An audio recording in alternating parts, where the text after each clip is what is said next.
choisi Jésus pour guider ma vie. Mon bien-aimé Jésus, il est à moi, je suis à lui. J'ai choisi Jésus pour guider ma vie.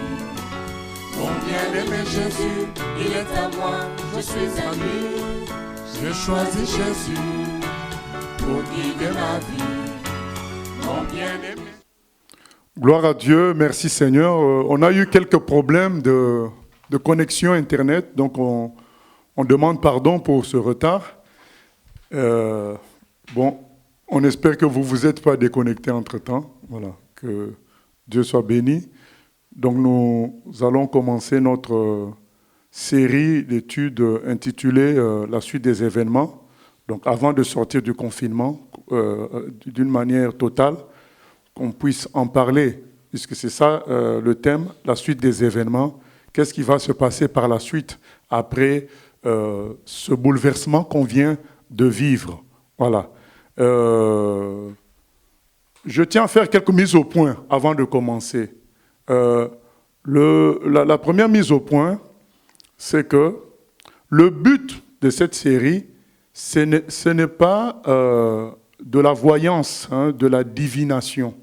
Donc, connaître l'avenir comme les gens qui vont consulter des voyants pour savoir s'ils peuvent vendre leur maison, est-ce que ça marchera telle tentative de création d'entreprise, est-ce qu'ils feront un accident en allant à Londres? Non, ça c'est de la voyance, de la divination, la volonté de connaître l'avenir pour calculer des choses, prendre des directions.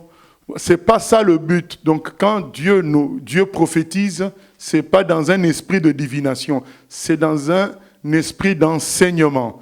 Donc le but premier, c'est afin que nous reconnaissions la véracité de la parole. C'est-à-dire que Dieu nous annonce des choses, de sorte que quand ça s'accomplit, on peut croire que Dieu est vrai. Toute sa parole est vraie.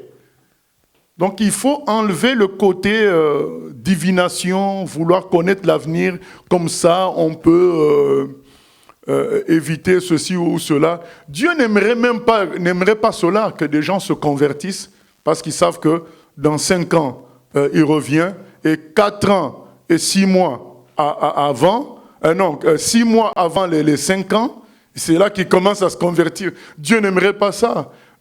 Comme on voit beaucoup chez les hindous, ils attendent de vieillir pour vraiment s'investir dans la religion. Donc c'est des gens qui calculent. Dieu veut qu'on saisisse son salut au moment où ça nous est annoncé. Ce n'est pas dans une logique de calcul. Donc attention à la recherche de cette connaissance dans un but divinatoire, dans un but de voyance. C'est pas ça l'objectif du Seigneur. L'objectif du Seigneur, c'est que, comme il dit dans Jean 14, 29, qu'on va lire, dans Jean 14, 29, le but, c'est que quand ces choses vont s'accomplir, tu te dises, mon Dieu est vrai. Tout ce qu'il dit est vrai. Du coup, quand il te dit d'aimer ton prochain comme toi-même, tu prends ça au sérieux. Du coup, quand il te dit que il reviendra finalement juger les vivants et les morts, tu prends ça au sérieux. Du coup, quand il te dit qu'il y a la résurrection, tu prends ça au sérieux parce que tu as vu ces choses-là qui ont été dites longtemps à l'avance commencer à s'accomplir. Le but, c'est d'amener à croire en Dieu. Lisons avec l'Ancien. Jean 14, 29. Et maintenant, je vous ai dit ces choses avant qu'elles arrivent, afin que, lorsqu'elles arriveront, vous croyiez. Voilà. Le but, c'est ça. C'est qu'il dit les choses à l'avance, mais comme je l'ai dit, pas dans un but de voyance ou but divinatoire. D'ailleurs, dans divinatoire, il y a le mot divin, il y a l'idée de connaître l'avenir comme si on était Dieu, quoi. Je vous prends un exemple. Joseph a reçu une vision de l'avenir, comme quoi il serait le chef de ses frères. Cependant, on ne lui a pas dit qu'il passerait en prison, par la case prison. On ne lui a pas dit qu'il serait jeté dans un puits. On ne lui a pas dit qu'il serait vendu comme esclave. On ne lui a pas dit qu'il serait, accusé de viol.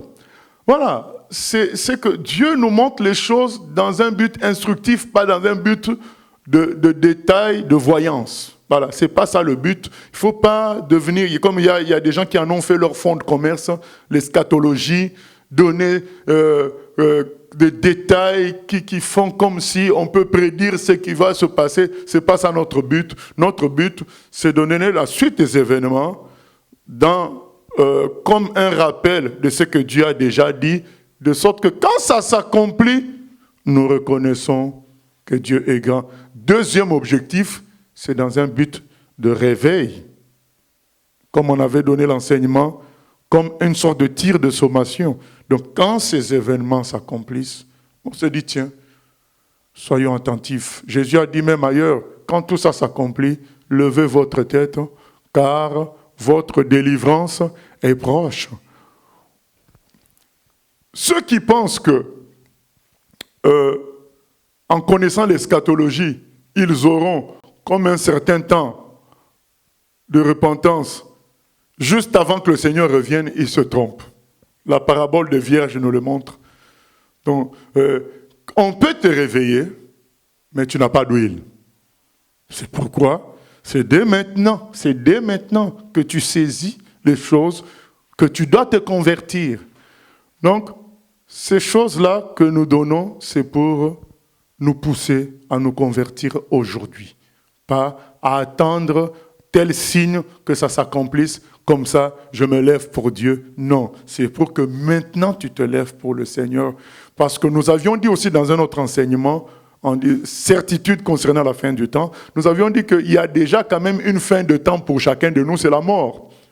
La mort peut t'atteindre avant que Jésus ne revienne. C'est ta fin des temps, du monde.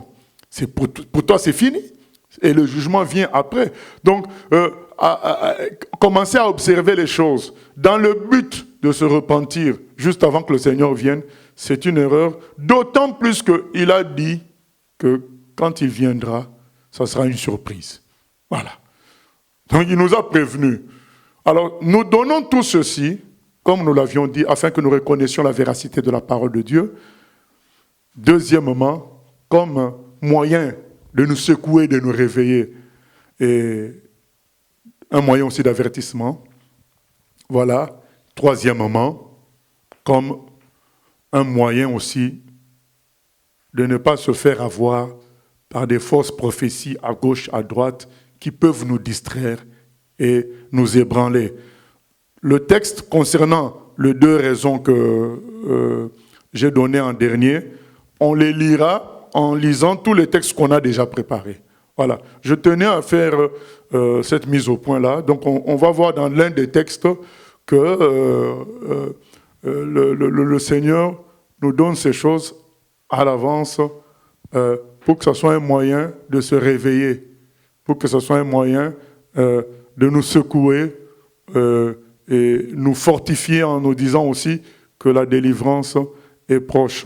Voilà, nous allons voir cela en lisant le texte. Et puis, concernant le fait d'éviter aussi les fausses prophéties, on lira aussi un texte qui nous en parlera, qui nous dira, mais attention à écouter à gauche, à droite, voilà la suite des événements.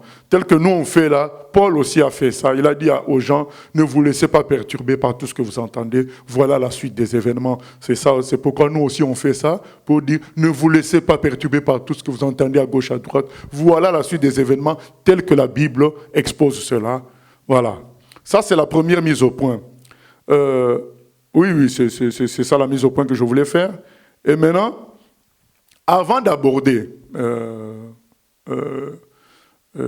avant-propos, donc avant d'aborder notre étude, je voulais dire, pour comprendre tout ce qu'on va dire concernant la suite des événements, il faut comprendre quel est l'objectif de Dieu et quel est l'objectif aussi des forces des ténèbres. Parce que c'est en comprenant ça qu'on va comprendre aussi la suite. Parce que si tu ne comprends pas pourquoi telle chose arrive, tu risques de ne pas non plus accepter que c'est en train de se faire ou ne pas discerner cela. Donc, c'est pourquoi nous allons lire Apocalypse chapitre 13. Apocalypse 13 nous donne l'idée finale de force des ténèbres. Comme ça nous aide à comprendre tout ce qui va se passer. Dans Apocalypse 13, je crois, du verset 11 à 18, nous avons une idée de la finalité des gens des ténèbres, sachant que dans les autres livres d'Apocalypse, dans les autres chapitres d'Apocalypse, il y a l'idée de la finalité de Dieu. Mais aujourd'hui, nous allons nous arrêter dès maintenant, jusqu'à l'enlèvement. On aura une deuxième partie où on traitera de l'enlèvement à la fin du monde. Donc, nous lisons Apocalypse chapitre 13. À partir du verset 11. 11, oui. Puis je vis monter de la terre une autre bête, qui avait 2 cornes semblables à celles d'un agneau, et qui parlait comme un dragon. Elle exerçait toute l'autorité de la première bête en sa présence, et elle obligeait la terre et ses habitants à adorer la première bête, dont la blessure mortelle avait été guérie. Elle opérait de grands prodiges, jusqu'à faire descendre du feu du ciel sur la terre, à la vue des hommes. Et elle séduisait les habitants de la terre par les prodiges qui lui étaient donnés d'opérer en présence de la bête, disant aux habitants de la terre de faire une image de la bête qui avait été blessée par l'épée et qui vivait. Et il lui fut donné d'animer l'image de la bête, afin que l'image de la bête parle, et qu'elle fasse que tous ceux qui n'adoraient pas l'image de la bête soient tués. Et elle fit que tous, petits et grands, riches et pauvres, libres et esclaves, reçoivent une marque sur leur main droite ou sur leur front, et que personne ne puisse acheter ni vendre sans avoir la marque, le nom de la bête ou le nombre de son nom. C'est ici la sagesse, que celui qui a de l'intelligence calcule le nombre de la bête, car c'est un nombre d'hommes, et son nombre est 666. Voilà. Bien-aimés, vous qui êtes habitués à lire la Bible, vous savez que quand vous lisez la Bible, il est souvent question des nations. On parle des nations, on parle du peuple de Dieu, on parle des nations. Maintenant, quand on lit Apocalypse 13, on ne parle plus de nations. On parle de la terre, tout simplement. Ça nous laisse penser quoi? Que la finalité, c'est que la terre soit comme une nation. Toute la terre. C'est ça la finalité de tout. Et quand on lit, on parle des hommes de la terre. On nous dit qu'elle séduisait les habitants de la terre. On ne distingue plus. Donc la terre sera comme unifiée. Donc ça nous montre l'objectif final des forces des ténèbres, c'est unifier la terre comme un village mondial. Et il nous est dit qu'il y a un objectif final, c'est qu'il y a une bête, une image qui doit être adorée par tous les habitants de la terre. C'est écrit au verset 16, au verset 15. Et il lui fut donné d'animer l'image de la bête, afin que l'image de la bête parlât, et qu'elle fit que tous ceux qui n'adoreraient pas l'image de la bête fussent tués. Donc il y a une contrainte à adorer une image.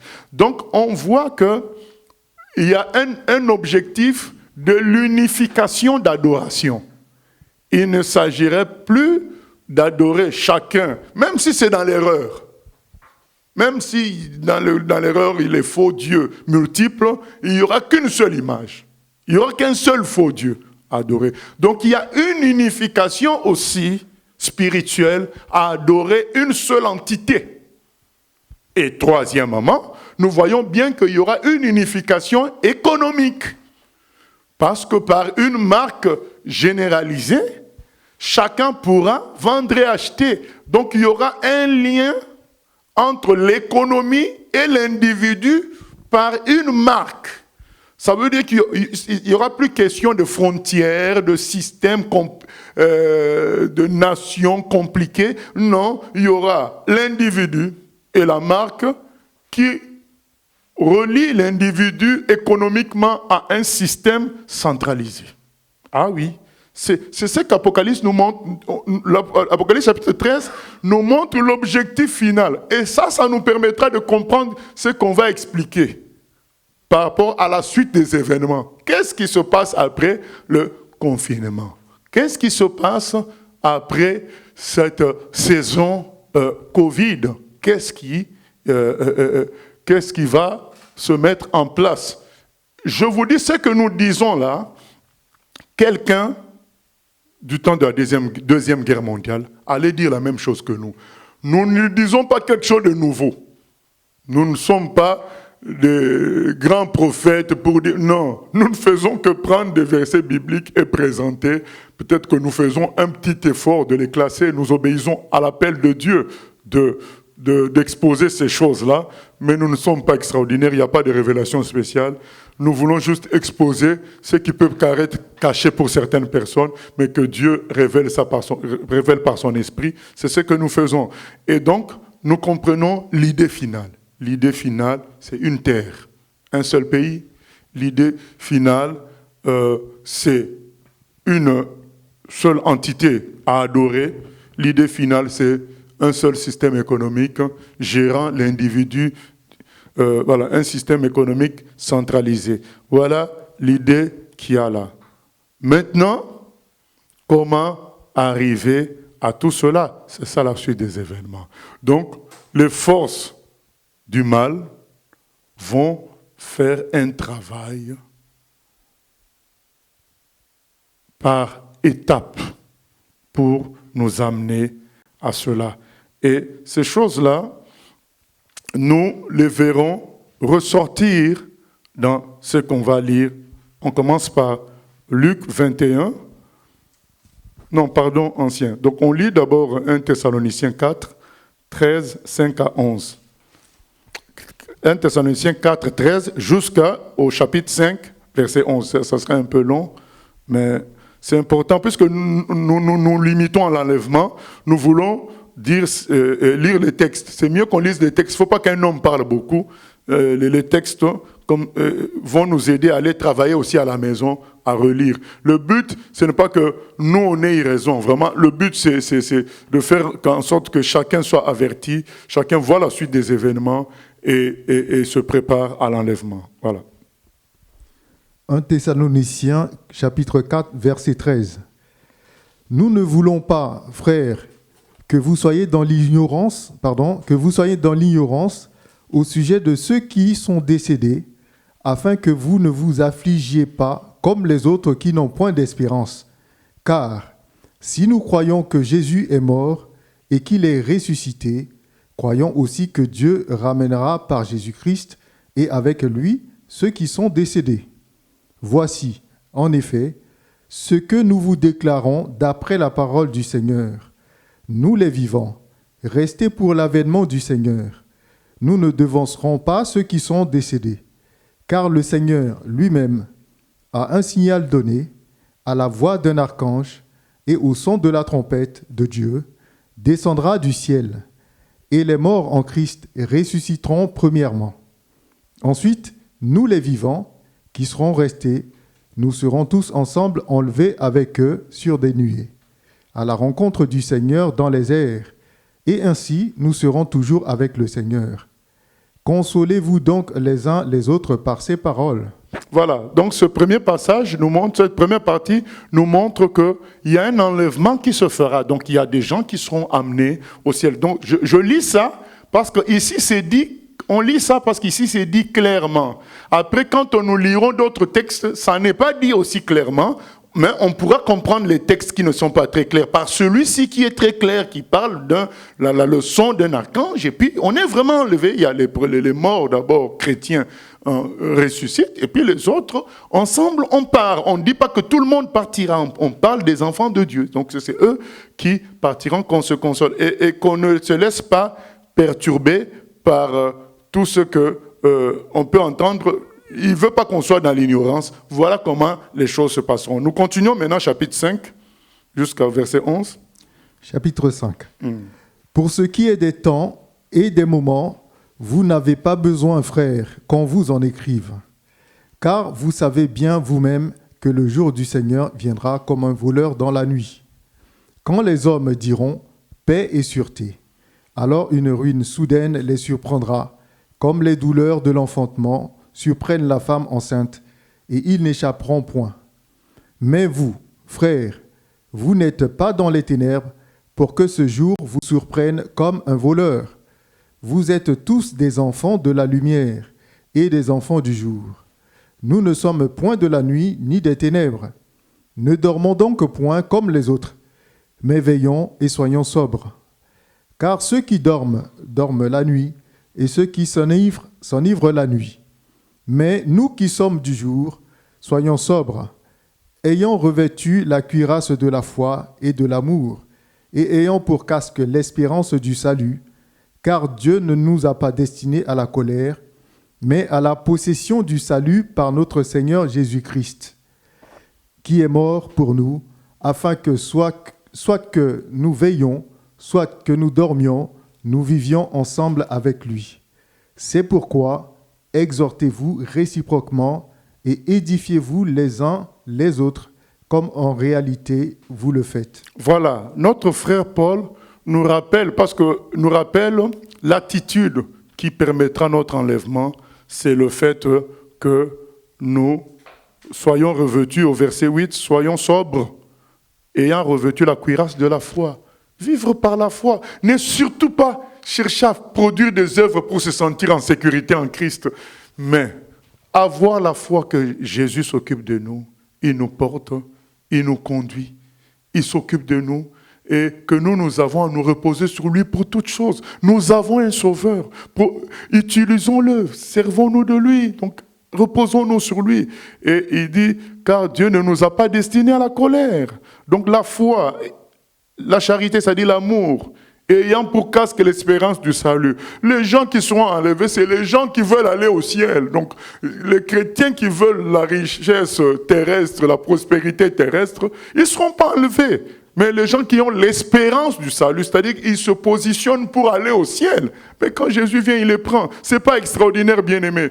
Vous savez, les chrétiens qui seront enlevés, ils ne sont pas différents des chrétiens qui sont sauvés. Donc, quand tu es sauvé, cette attitude-là de vouloir être sous Jésus-Christ, c'est cette attitude qui t'amène au ciel. Mais quand tu es sauvé avec le temps, tu commences à vouloir rester sur terre, faire des châteaux en Espagne, voilà, tu te trompes. Donc c'est pourquoi quand le Seigneur vient, il prend ceux qui ont envie d'aller avec lui au ciel. Et là, il nous donne un détail. Il viendra comme un voleur dans la nuit. Et il viendra au moment où il y aura la paix et la sûreté. Donc les gens vont dire, il y a la paix et la sûreté. Au fait, les gens vont vouloir construire la paix et la sécurité. N'oubliez pas ce détail-là, parce que ce sont ces détails-là qui nous permettent d'interpréter ce qui va se passer dans la suite des temps. Les gens vont chercher à se construire une paix, une sûreté et une sécurité. Vous savez, aujourd'hui, j'ai suivi un documentaire sur le fait que sur la reconnaissance faciale comme moyen d'entrer chez soi ou bien quelque part. Bref, sur le fait que nous soyons tous filmés.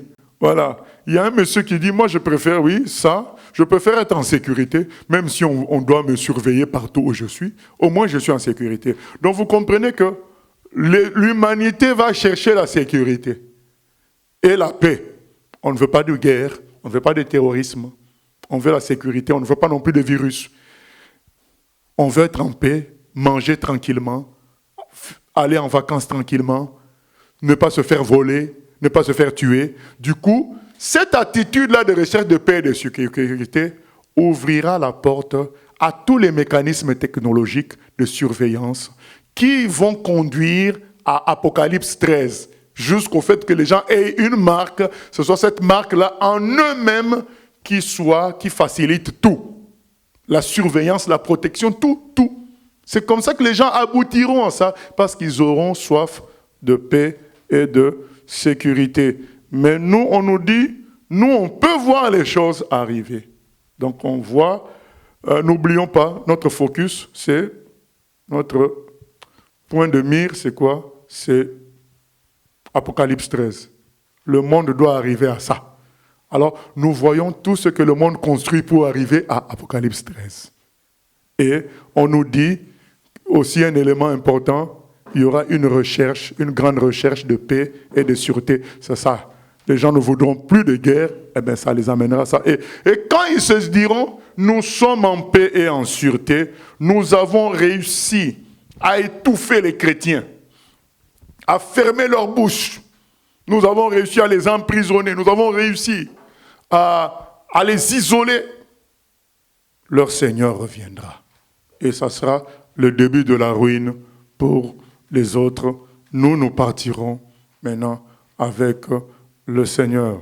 Voilà un détail aussi à savoir par rapport à la suite des événements, c'est qu'il y aura le retour du Seigneur. Ça sera au moment où le monde croit être en paix et en sécurité. Nous lisons maintenant les passages habituels qu'on lit concernant le retour du Seigneur. Luc 21, Luc 17, Matthieu 24. Donc lisons Luc 21, 5 à 19. Et puis on lira ensuite Luc 17, 20 à 36. C'est les passages habituels concernant la fin des temps. C'est mieux qu'on lise. Luc 21, verset 5, pardon. Comme quelques-uns parlaient des belles pierres et des objets apportés en offrande qui faisaient l'ornement du temple, Jésus dit, « Les jours viendront où, de ce que vous voyez, il ne restera pas pierre sur pierre qui ne soit renversée. » Ils lui demandèrent, « Maître, quand donc cela arrivera-t-il? Et à quel signe connaîtra-t-on que ces choses vont arriver ?» Jésus répondit, « Prenez garde que vous ne soyez séduits, car plusieurs viendront en mon nom, disant, « C'est moi, et le temps approche. Ne les suivez pas. Quand vous entendrez parler de guerre et de soulèvement, ne soyez pas effrayés, car il faut que ces choses arrivent premièrement. Mais ce ne sera pas encore la fin. » Alors il leur dit, « Une nation s'élèvera contre une nation, et un royaume contre un royaume. Il y aura de grands tremblements de terre, et en divers lieux, des pestes et des famines. Il y aura des phénomènes terribles, et de grands signes dans le ciel. Mais avant tout cela, on mettra la main sur vous, et l'on vous persécutera, on vous livrera aux synagogues, on vous jettera en prison, et on vous mènera devant des rois et devant des gouverneurs à cause de mon nom. Cela vous arrivera pour que vous serviez de témoignage. Mettez-vous donc dans l'esprit de ne pas préméditer votre défense, car je vous donnerai des paroles et une sagesse telle que vos adversaires ne pourront leur résister ou les contredire. Vous serez livrés même par vos parents, par vos frères, par vos proches et par vos amis, et ils feront mourir plusieurs d'entre vous. Vous serez haïs de tous, à cause de mon nom. Mais il ne se perdra pas un de vos cheveux. Par votre persévérance, vous sauverez vos âmes. Amen, amen, amen, amen. Voilà la suite maintenant des événements, nous commençons. Qu'est-ce qui va se passer par la suite? Il y aura des bouleversements. Souvenez-vous, notre point de mire, c'est quoi? Apocalypse 13. Il faut que ça finisse par une unification de la terre, un gouvernement mondial, entre guillemets, une économie mondiale, une religion mondiale. Il faut que ça finisse par ça. Et vous connaissez quand même nos différences, non? Différences de peau, différences d'histoire. Même parfois dans la même peau, il y a des différences encore. Attachement aux nations. Mais tout ça, c'est un grand chantier pour les forces des ténèbres. Il faut casser tout ça. Et tout ça se casse par des bouleversements progressifs. Épidémie, guerre, terrorisme, catastrophes naturelles. C'est pourquoi Jésus nous dit, Quand vous entendez tout ça, les bruits de guerre, quand vous entendrez parler de guerre et de soulèvement, ne soyez pas effrayés car il faut que ces choses arrivent premièrement. Jésus connaît ce processus, c'est-à-dire qu'il faut des bouleversements répétés pour finalement arriver à l'unité mondiale. Et un seul bouleversement ne suffirait pas, il faut des bouleversements répétés. Ce sont ces bouleversements-là qui ont créé l'ONU, l'Organisation des Nations Unies. Ce sont ces bouleversements qui ont créé l'OMS, l'Organisation mondiale de la santé. Ça permet d'unifier les pays. Ce sont ces bouleversements qui ont créé l'Union européenne.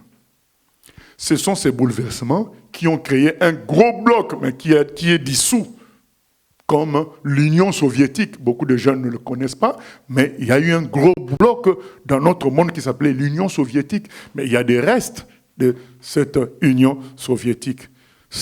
Donc ces bouleversements-là créent des alliances et des unions, puisqu'il faut arriver à l'union finale. C'est ça. Et ces bouleversements-là, c'est des bruits de guerre, tout ça. Donc ne nous attendons pas à ce que Jésus revienne dans un temps de guerre. Ça ne se fera pas. Ça se fera comme on a lu dans 1 Timothée, dans 1 Thessaloniciens chapitre 5, au moment où les hommes penseront qu'ils ont atteint l'objectif de paix et de sûreté. C'est là que ça se passera. Mais entre-temps, il y aura des bouleversements. Et ces bouleversements nous amènent à préparer Apocalypse 13. Donc voilà par exemple la guerre, les virus, les épidémies. Tout ça permet d'installer des processus, parce que là par exemple l'OMS était en assemblée générale. Ils veulent installer un processus de vaccination mondiale. Mais ça n'était pas possible il y a 5 ans. Pourquoi? Parce qu'il n'y avait pas d'épidémie, il n'y avait pas de danger. Et donc, il y aura ces choses-là, Jésus en parle, soulèvement, les gens sont effrayés, et tout ça va faire qu'on progresse dans l'unification mondiale. Chacun ayant une responsabilité. Aujourd'hui, on parle, chaque nation a ses responsabilités. Il y a des nations qui sont spécialisées en produits efficaces pour atteindre les gens à distance. Il y a des nations qui sont spécialisées côté médical pour pouvoir préparer une vaccination de masse. Il y a des nations qui sont spécialisées côté caméra. Et donc toutes ces nations-là, avec les bouleversements qui vont venir, pourront donner chacune sa contribution pour la nation mondiale finale. Et les gens seront surpris. On y est déjà. On y est. Oh, on a déjà une main. Nous tous, pour entrer quelque part, il faut la reconnaissance faciale. Aujourd'hui, on est surpris. On est en télétravail. En télétravail, on fait des cours à distance. On travaille à distance. On y est. On y entre. Mais c'est un bouleversement qui a permis ça.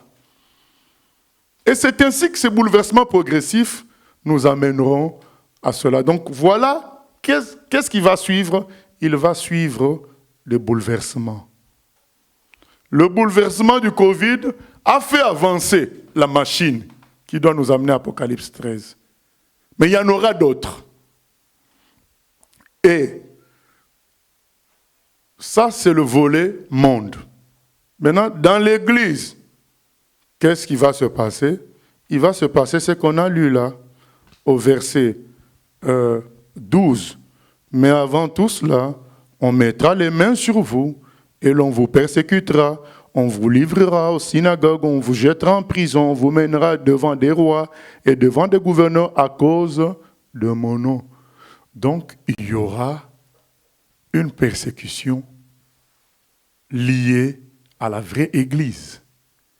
Mais cette persécution est en même temps, selon un texte qu'on a lu dimanche, 1 Pierre 4, 17 à 18, c'est aussi un jugement. C'est-à-dire, il y aura séparation entre les vrais chrétiens et les faux. Parce que face à la conséquence des persécutions, les faux chrétiens diront « Ah non, non, non, nous, on n'est pas de cet avis-là, on n'est pas comme Billy Graham avait dit une fois, on ne peut pas être sauvé que par Jésus, On peut être sauvé par l'hindouisme, par tous ces trucs-là. Donc, il y a des chrétiens qui diront, je veux la paix. Il y a, voilà, toutes les religions se valent, ainsi de suite. Donc, il y aura une sorte de jugement par la contrainte de persécution dans le milieu chrétien. Et il y aura une sorte de jugement par le péché aussi. Donc, les faux chrétiens pécheront davantage, de sorte que ça sera vraiment très clair qu'ils sont faux chrétiens. Donc, il y aura une sorte de séparation qui va se faire. Donc, voilà la suite des événements. La suite des événements, c'est ça. Le Seigneur usera des persécutions pour juger son Église séparée. Et le péché aussi contribuera à ça parce que le monde tel qu'il va, il va faciliter beaucoup le péché. On a vu ça en Saint-Siméon, on a vu ça des églises qui ont autorisé le mariage homosexuel. Ces églises-là, il y a un siècle, on les considérait comme des églises de vérité. Mais aujourd'hui, ils ont donc, c'est-à-dire que le mal va augmenter et ça permettra la séparation. C'est comme un jugement. Et en même temps, la persécution aussi. Les gens qui auront un langage vrai pour dire que ça, c'est le péché, ça, c'est mauvais, eh bien, eux aussi, ils seront persécutés, de sorte que les gens qui jouaient aux chrétiens sans l'être, ils ne vont même pas soutenir ceux qui sont persécutés. Ils diront, mais ils exagèrent. Ils sont extrémistes. Et voilà, il y aura un jugement. Voilà la suite des événements. Mais ce n'est pas que ça, la suite des événements. Toujours dans cet esprit, hein, nous restons dans la même logique. On va lire Luc 17, mais qui est toujours dans cette logique qu'on est en train d'exposer là. Après, on lira Matthieu 22, qui nous parlera toujours de la suite des événements, mais côté Église. Oui, Mylène ? Oui, il y a quelques questions. Moi, je voulais demander, par rapport au bouleversement qu'il va y avoir, ces bouleversements-là, ils viennent de Dieu ou ils viennent des forces des ténèbres ? Sur Dieu, il ne faut même pas se poser la question parce que tout ce qui arrive sur terre, Dieu le permet, donc en quelque sorte on peut considérer que ça vient de lui. Mais qui organise ça? Là, c'est les forces des ténèbres qui ont aussi une idée, mais Dieu les manipule eux-mêmes aussi, elles-mêmes. Voilà. Oui, mais quand là on parle des pestes, des famines, tout ça, bon, ça peut être provoqué par le diable, mais tout ce qui est catastrophe naturelle, l'ennemi ne peut pas faire ça. C'est ce que je dis, oui, mais ça c'est Dieu qui va faire. Mais tout cet ensemble-là, Dieu reste quand même le pilote de tout cet ensemble. Que ça vienne des forces des ténèbres ou de lui, il reste le pilote. Il a aussi son objectif à lui dans tout ça.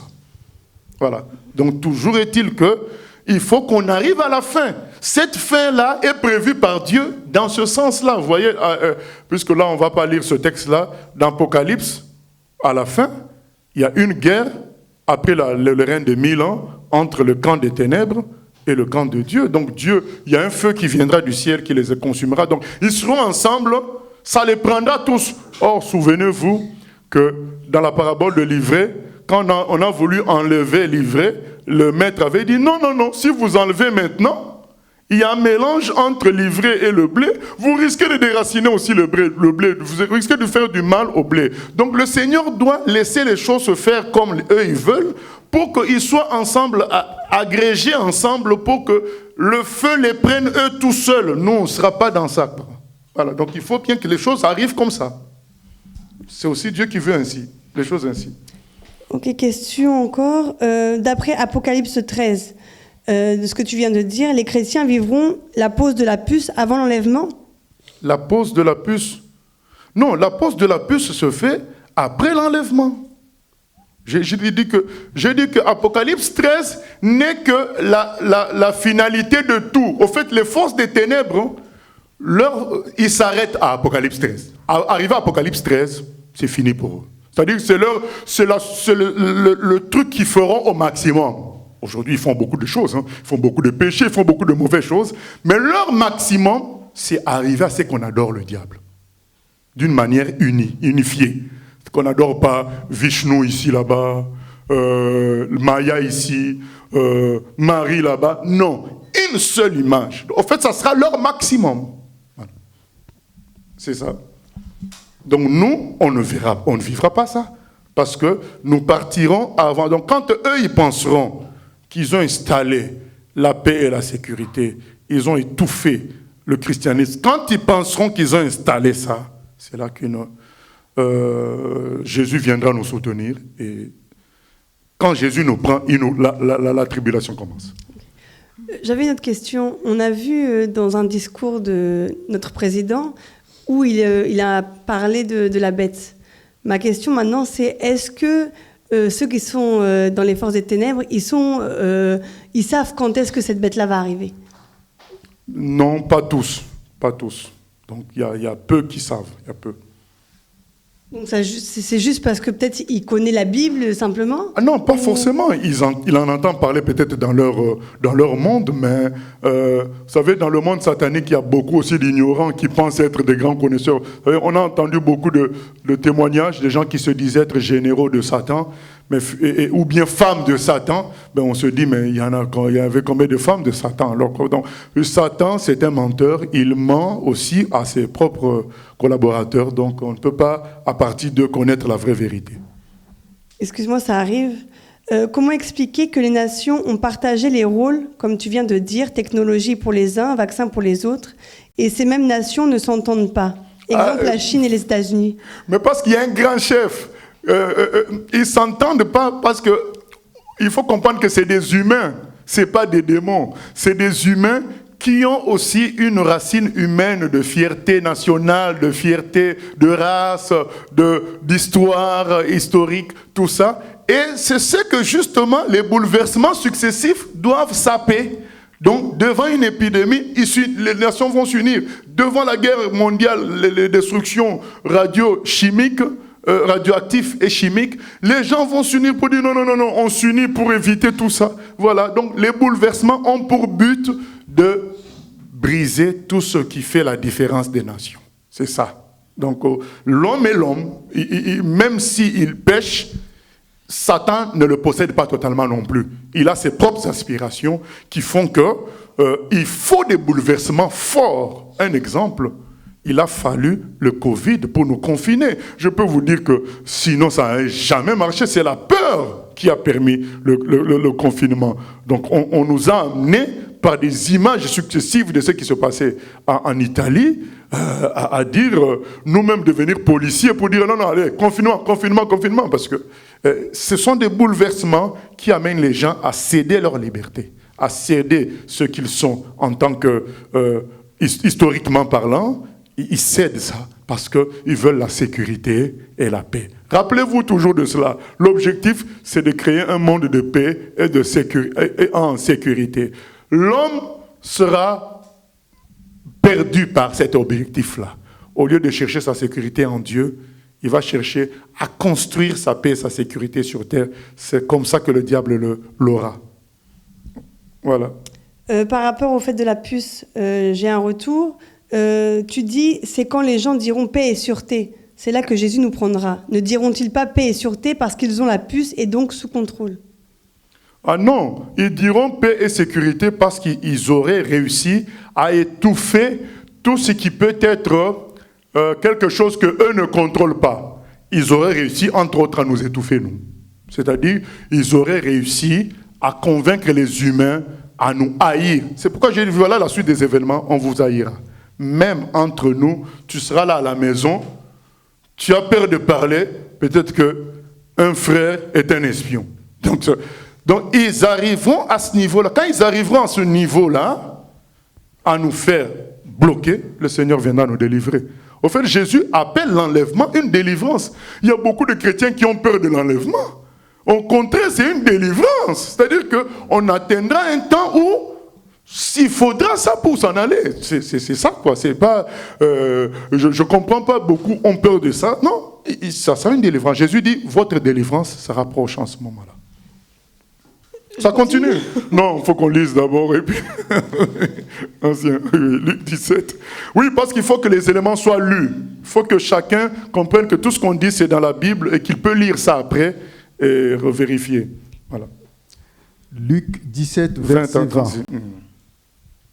Les pharisiens demandèrent à Jésus quand viendra le royaume de Dieu. Il leur répondit, le royaume de Dieu ne vient pas de manière à frapper les regards. On ne dira point, il est ici ou il est là, car voici, le royaume de Dieu est au milieu de vous.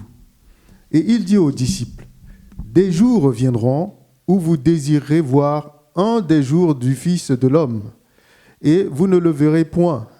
On vous dira, il est ici, il est là, n'allez pas, ne courez pas après, car comme l'éclair resplendit et brille d'une extrémité du ciel à l'autre, ainsi sera le Fils de l'homme en son jour.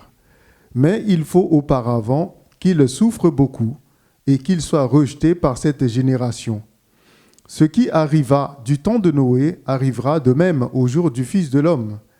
Les hommes mangeaient, buvaient, se mariaient et mariaient leurs enfants, jusqu'au jour où Noé entra dans l'arche.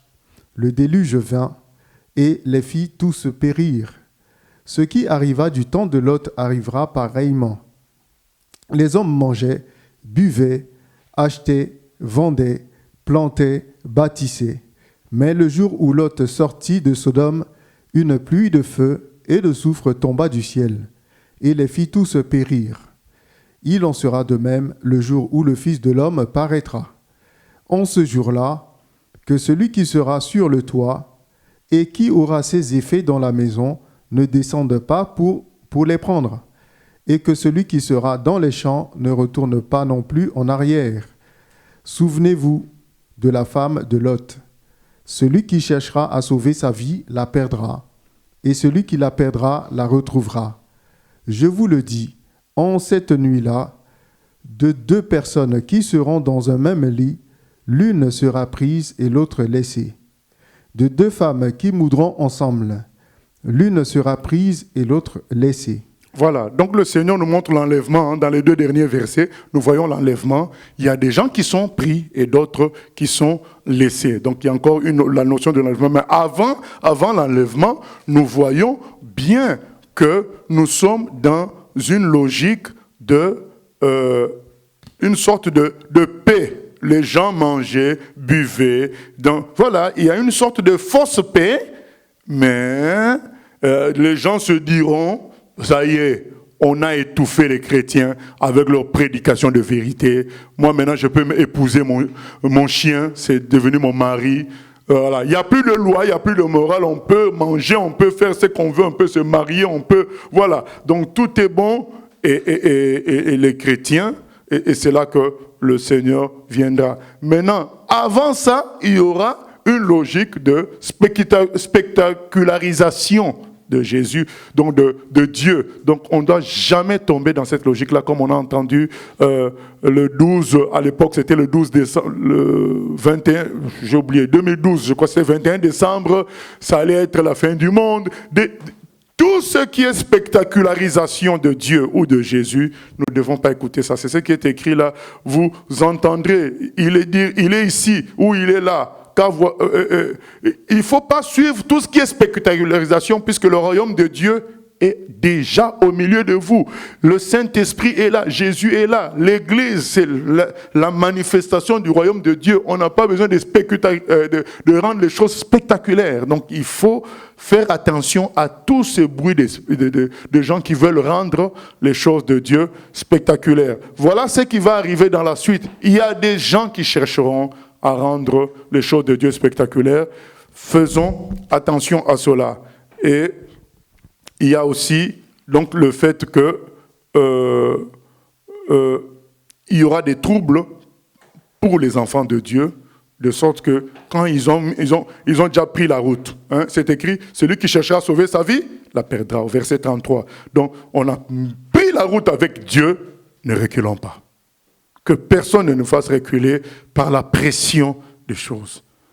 Donc ça montre qu'il y aura une persécution, il y aura des persécutions, pour qu'on puisse dire celui qui cherchera à sauver sa vie la perdra.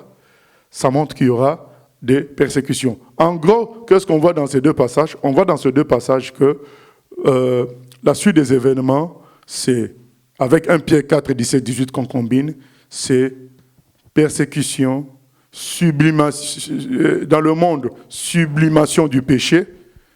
Les gens pourront vivre tranquillement dans le péché. Et toujours dans le monde, il y aura des bouleversements successifs. Terrorisme, guerre, maladie, catastrophe naturelle, ça fera le tour. Dans le but de secouer les régimes du monde, de changer nos lois. Parce que nos lois, dernièrement même le Conseil d'État a dit que la police ne doit plus utiliser les drones après le confinement. Vous voyez que nous avons quand même un système juridique qui bloque l'unité mondiale, qui bloque la venue du contrôle mondial. Mais comment casser ce système juridique? Mais il faut encore un bouleversement. Donc il y aura des bouleversements qui vont être cycliques dans le but de casser tous les systèmes établis qui empêchent l'imposition d'une nation mondiale surveillante, qui surveille tout le monde. Voilà.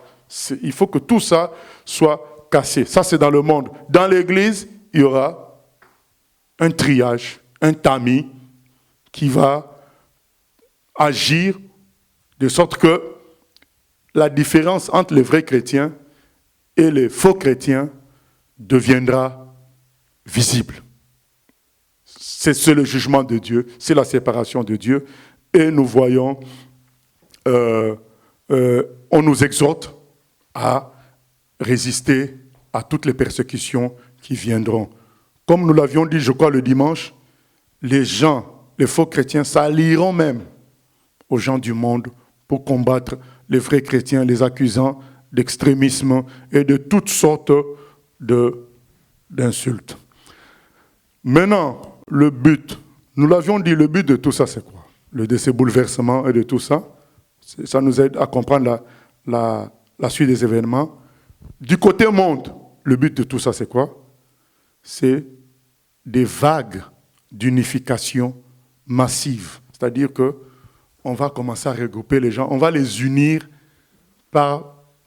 autour de plusieurs paramètres, entre autres l'écologie, puisque à force qu'on parle du réchauffement climatique, les nations commencent à dire, bon non, Chine, États-Unis, on doit se mettre ensemble pour en discuter. Donc les unifications vont se faire autour de l'écologie, autour de la santé. On commence à vouloir, dès que la Chine a découvert le séquençage d'un virus, elle envoie ça à toutes les nations. Comme ça, chacun cherche. Or, c'était l'antidote, le vaccin. Alors qu'avant, quand une nation trouvait un truc comme ça, ça restait pour la nation qui cherchait à trouver sa solution. Ces bouleversements-là, écologiques, ça ramène les gens à s'unir côté écologie, à s'unir dans la santé, à s'unir aussi dans la recherche de paix, puisque vous allez voir la Russie et les États-Unis collaborer à cause du terrorisme. C'est changer des informations, c'est changer des méthodes à cause du terrorisme. Vous allez voir Israël même collaborer avec l'autorité palestinienne à cause du terrorisme. Voilà. Les gens vont s'unir autour de ça. À cause de ces bouleversements-là, il va y avoir des vagues d'unification massive parce que le but, c'est l'union totale. Ensuite, il va y avoir cette unification autour de la sécurité. Sécurité des biens et sécurité des personnes. À cause des enlèvements, à cause des cambriolages, à cause de tout ça, les gens vont accepter qu'il y ait des caméras partout. Les gens vont accepter. Un parent qui aime l'argent, il va préférer qu'il y ait une caméra sur la rue, là où il habite, parce qu'il va laisser son enfant seul à la maison. Lui, le papa va au travail, la maman va au travail, il laisse l'enfant de 8 ans à la maison. Il ne serait pas contre qu'il y ait une caméra à la rue. Voilà. Donc, il ne serait pas contre qu'il y ait la caméra dans le bus. Puisqu'au cas où il y a un problème arrive, on descend, on l'envoie. Il ne serait pas contre tout ça. Puisque déjà, dans la plupart des maisons aux États-Unis, il y a une caméra. La personne est au travail, il voit sa maison. Il voit ses enfants. Maintenant, l'étape prochaine, c'est quoi? C'est que même si son enfant est dans la rue, que lui sache. Que la police sache, et lui se sentira en sécurité pour aller chercher l'argent. Voilà, donc la sécurité va aussi unir les gens. Et il y a aussi la spiritualité. Ces bouleversements, parce que ça peut être un des problèmes religieux, ça va faire que les gens vont se dire, essayons de taire nos différences. C'est là qu'on voit, par exemple, dans les pays africains, il y a eu beaucoup de prières œcuméniques à cause du Covid. beaucoup de prières communiques, un imam, un prêtre catholique, un pasteur. Il y en a eu beaucoup.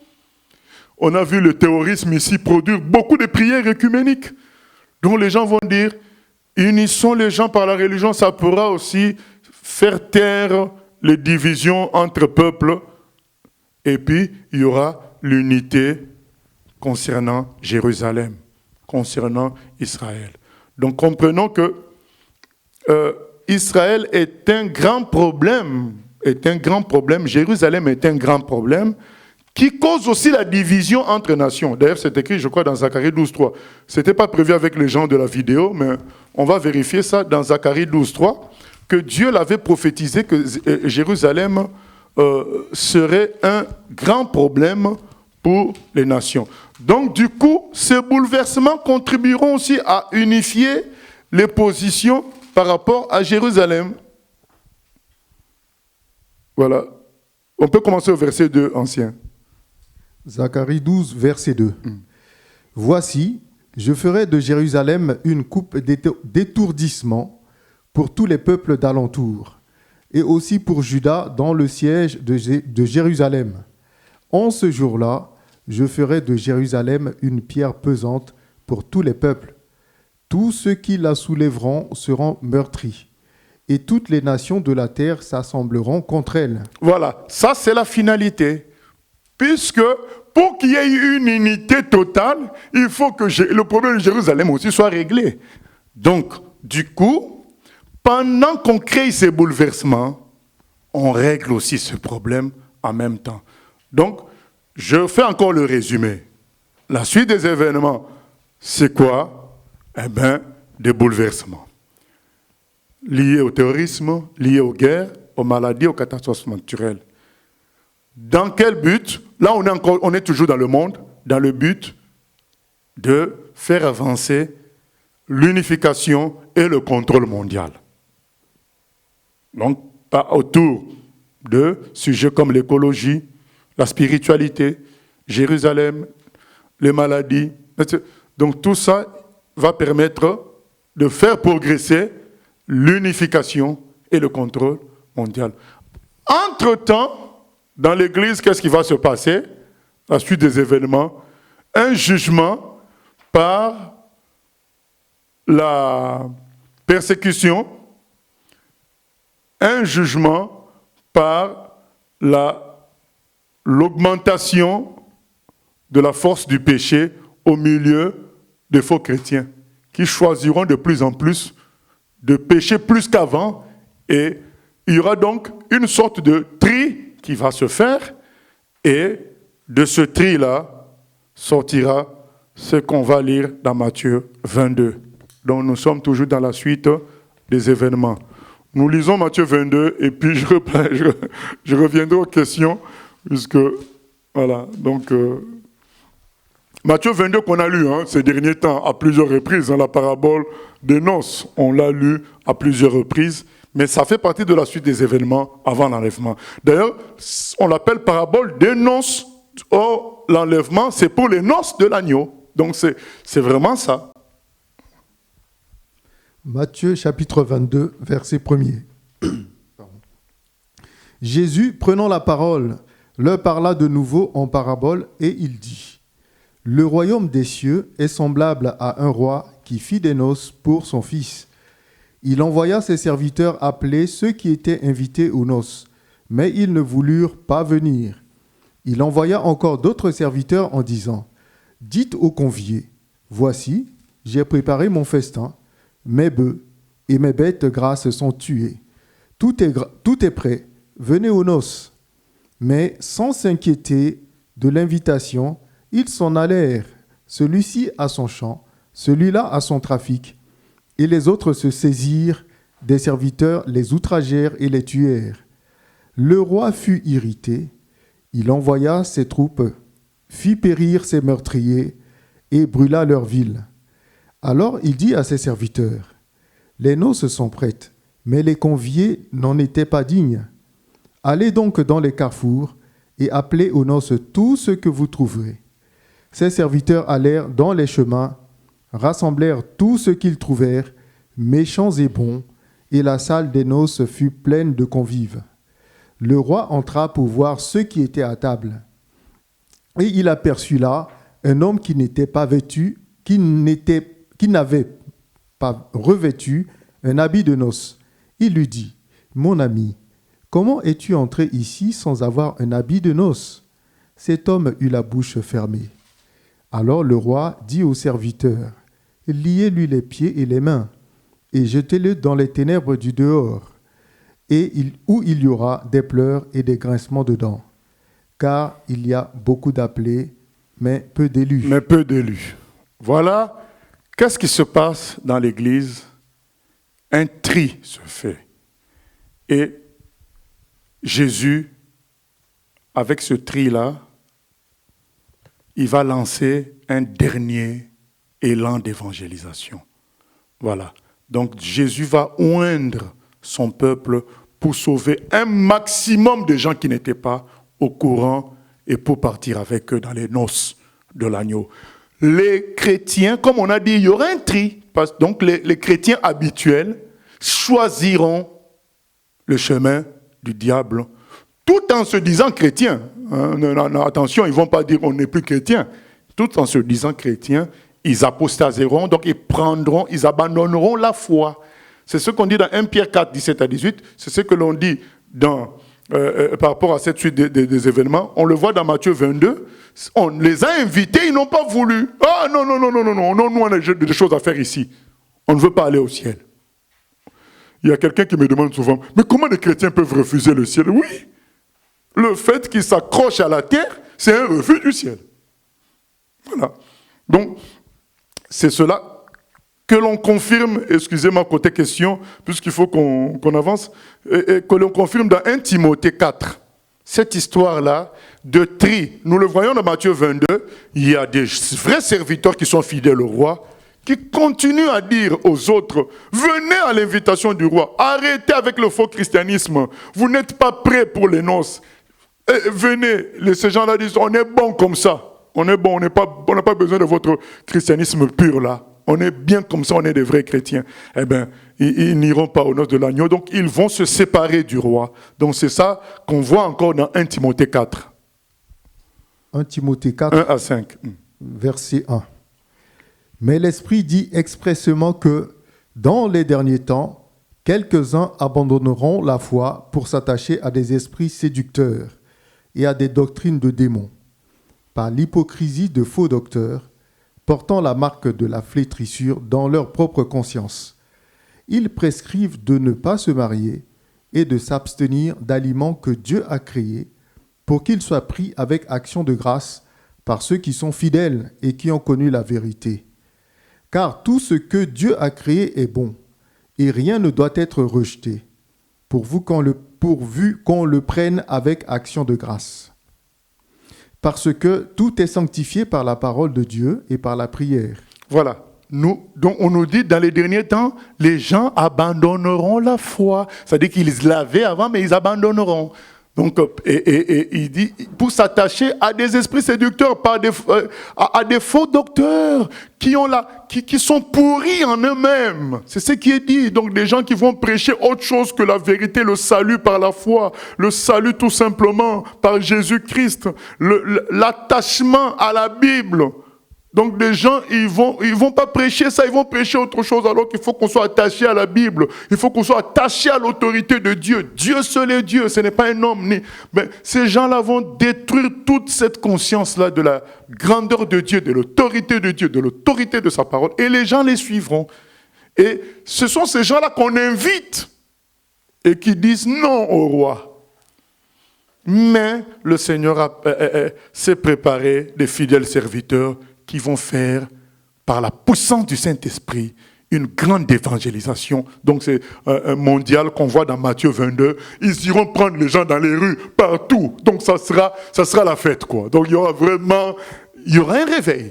Il y aura un réveil, mais pas comme si c'était l'Église dans sa généralité. Non, ça sera un tri dans l'Église, un groupe dans l'Église que Dieu mettra à part pour sauver ceux qui ne connaissaient pas le Seigneur. Pas pour sauver les gens qui sont déjà dedans, qui renieront le Seigneur. Ceux-là, ils vont préférer suivre les faux docteurs. On retrouve cette idée, donc je vais vous donner la parole après les 2 Timothée là. 2 Timothée 3, 1 à 7, et puis 2 Timothée 4, 1 à 5. Comme ça, on écoute les questions. 2 Timothée 3, verset 1. Cette parole est certaine. Si quelqu'un aspire à la charge d'évêque, il désire une œuvre excellente. Il faut donc que l'évêque soit irréprochable. Non, c'est 2 Timothée. 2 Timothée, hein.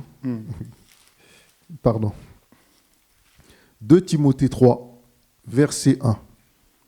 Sache que, dans les derniers jours, il y aura des temps difficiles, car les hommes seront égoïstes, amis de l'argent, fanfarons, hautains, blasphémateurs, rebelles à leurs parents, ingrats, irréligieux, insensibles, déloyaux, calomniateurs, intempérants, cruels, ennemis des gens de bien, traîtres, emportés, enflés d'orgueil, aimant le plaisir plus que Dieu, ayant l'apparence de la piété, mais reniant ce qui en fait la force.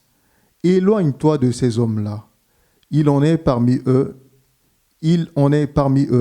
qui s'introduisent dans les maisons et qui captivent de faibles femmes chargées de péché, agitées par des passions de toute espèce, apprenant toujours et ne pouvant jamais arriver à la connaissance de la vérité.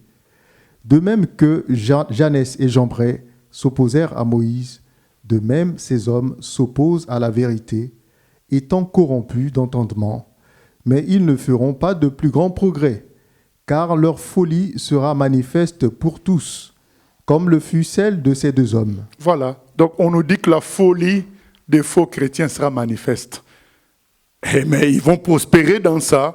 Et beaucoup de ces faux chrétiens entrent dans des maisons et manipulent les gens. Aujourd'hui, ils entrent dans des maisons comment? Par Facebook, par Internet. Donc, les gens, chacun chez lui, suivent des vidéos des gens qui ne sont pas appelés par Dieu, qui citent des versets, qui disent n'importe quoi. Mais le fait qu'ils citent des versets, le fait qu'ils sont habillés en costume, cravate, donc ça leur donne une certaine...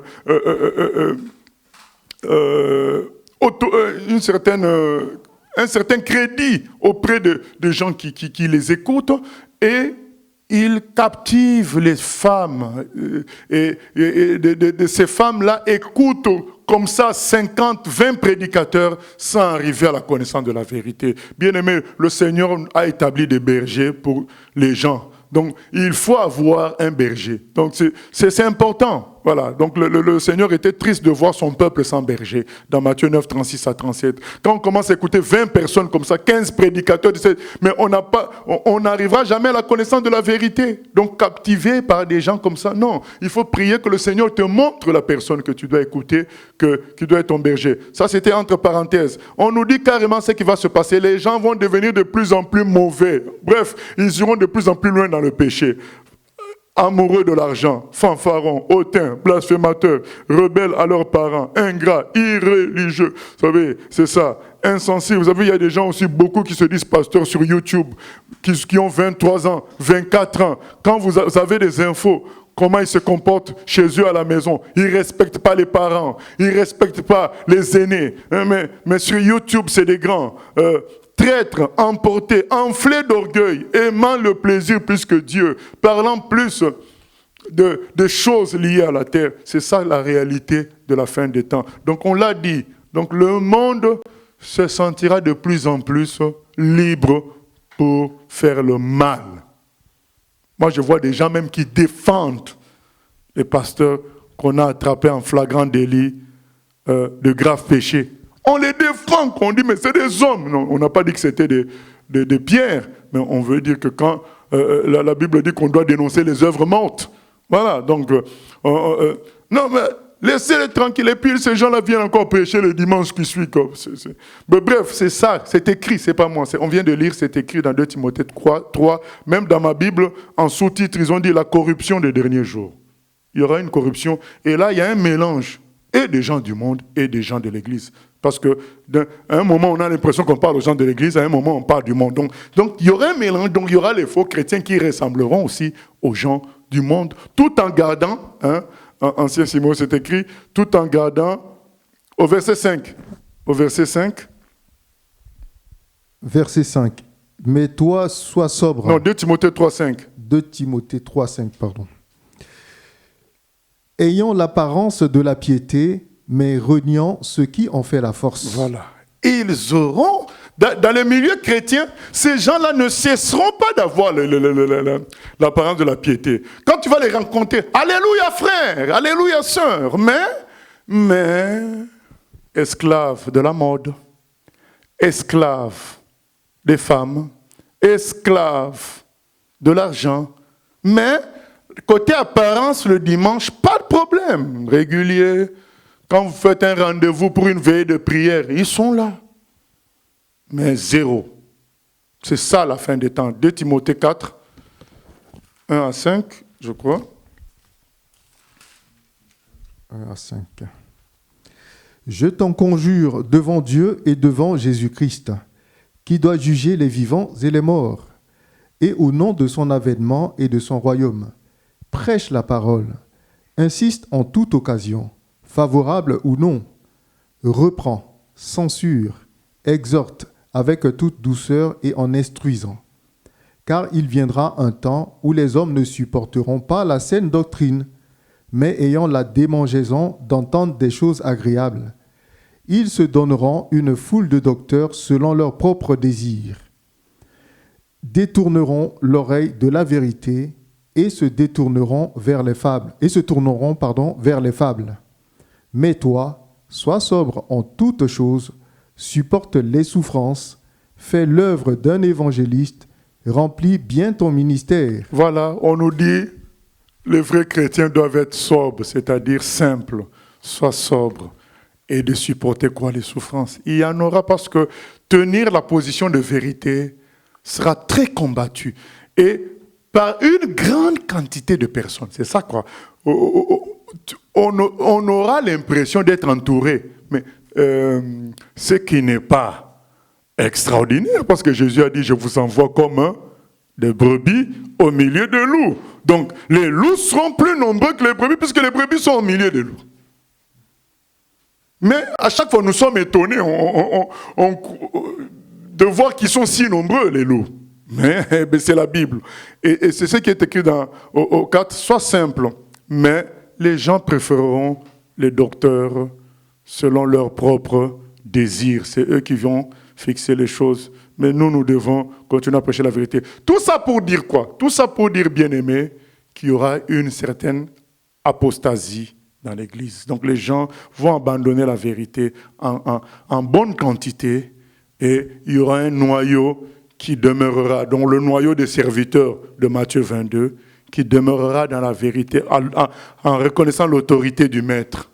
Ils ne vont pas chercher à bâtir un ministère quelconque. Ils laisseront Dieu bâtir le ministère en eux. Donc ils sont sous l'autorité du Maître. Ils ne se disent pas, j'ai un talent, je peux fructifier ça comme ceci, je peux fructifier comme cela. Non, c'est Dieu qui conduira les choses pour eux. Dieu leur dira, faites ceci, et ils obéiront. Ce sont ces gens-là, ce noyau-là, que Dieu utilisera pour le réveil du temps de la fin.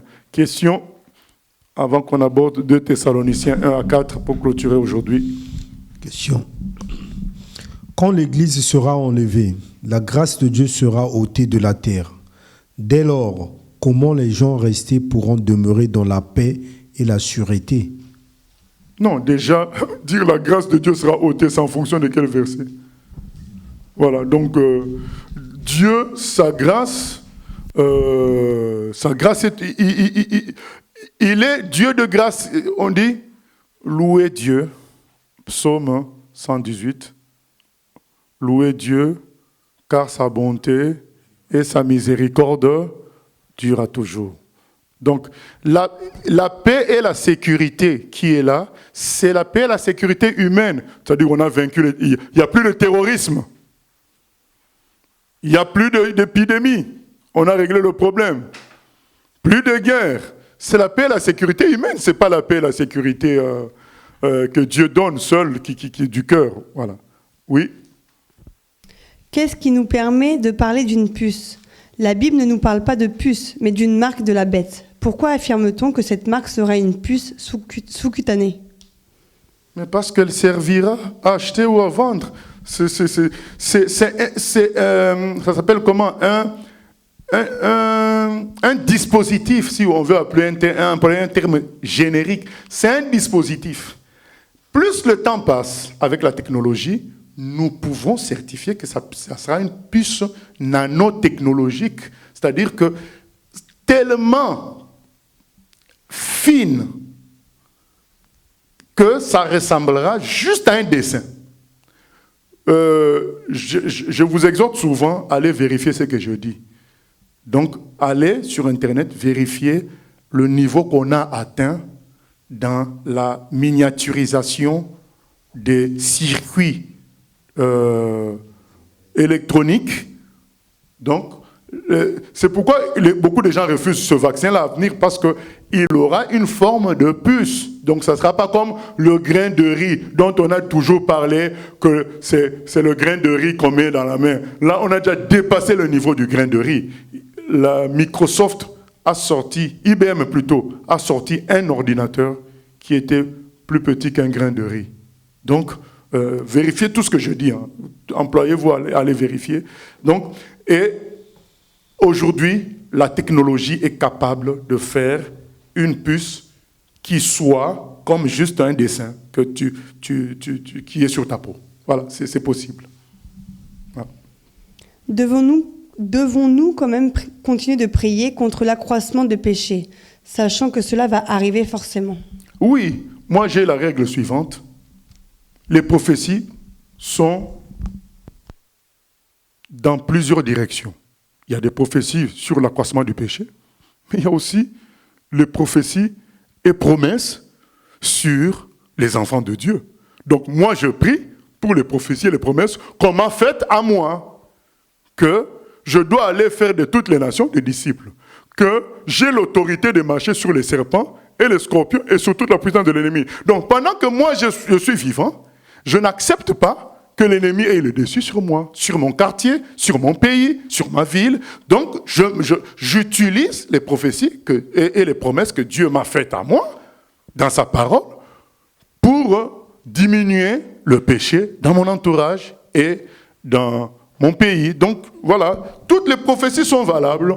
Malgré ce que je fais, ça finira par la généralisation du péché. Mais du moins, de mon vivant, je vis les promesses faites par le Seigneur. J'ai du mal à supporter la pression dans la vie normale. Alors j'ai souvent peur de ne pas tenir quand la pression sur les chrétiens augmentera. Est-ce le signe d'un manque de confiance en Dieu ou d'une vie qui n'appartient pas totalement à Jésus ou autre chose? Comment dire, ça peut être une certaine ignorance de la fidélité du Seigneur. Le Seigneur nous soutient en cas de difficulté. Il faut être conscient de ça. Les gens se sont toujours dit, mais quand on me coupera un doigt, comment je réagirai? Ben, tu seras étonné de bien réagir, parce que si ton cœur aujourd'hui est donné au Seigneur, le Seigneur a dit dans Hébreux 13:5, je ne te délaisserai point, je t'abandonnerai point. Vous savez, ceux qui ont résisté dans les persécutions précédentes n'étaient pas forcément des grands docteurs, des grands pasteurs. Parfois, c'était quelqu'un qui se convertissait. Aujourd'hui, une semaine après, les persécutions commencent et il résiste merveilleusement. C'est par l'Esprit de Dieu. Zacharie 4:6. Ce n'est ni par la force, ni la puissance. Donc, en tout cas, je ne veux pas aborder le côté manque de foi ou quoi que ce soit. Non, je pense plus qu'aujourd'hui, on doit utiliser cette séance pour dire à chacun, Dieu nous soutiendra dans les persécutions. Il ne faut pas s'en inquiéter. Dieu sera avec nous. Et c'est quand nous réfléchissons à quelque chose alors qu'on n'a pas la puissance de la chose, on a l'impression qu'on faillira. Mais on oublie que quand arrivera la chose, c'est là que Dieu donnera la puissance pour ça. Voilà, donc il faut pas s'en faire. Dieu est fidèle. Devons-nous prier pour ne pas que la puce arrive? Devons-nous prier pour ne pas que la puce arrive? Non, moi je pense que non. Moi je pense qu'on doit prier pour sauver les âmes. Souvenons-nous de ce qu'on a lu dans Matthieu 22. Le noyau des vrais chrétiens est là pour l'évangélisation mondiale de la fin. Voilà. Ça, c'est ça qui est notre boulot. Du coup, bien aimé, on clôture avec 2 Timothée et 2 Thessaloniciens 1 à 4. Pour aujourd'hui,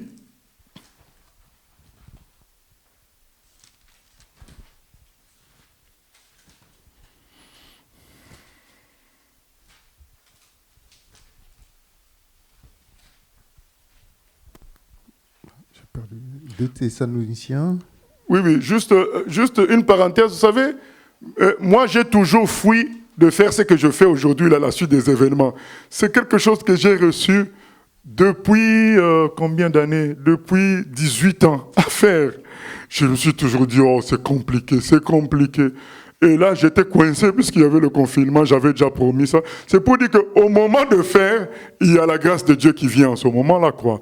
Mais j'ai toujours fui ça. C'est pour dire qu'on ne doit pas penser que les chrétiens qui ont soutenu, qui ont fait face à des grosses persécutions et qui ont vaincu, ils étaient meilleurs que nous. Pas du tout. C'est qu'en ce moment-là, Dieu était avec eux. C'est tout. Et Dieu sera aussi avec nous. Voilà, ne nous inquiétons pas. Oui, ancien. 2 Thessaloniciens, chapitre 2, verset 1er.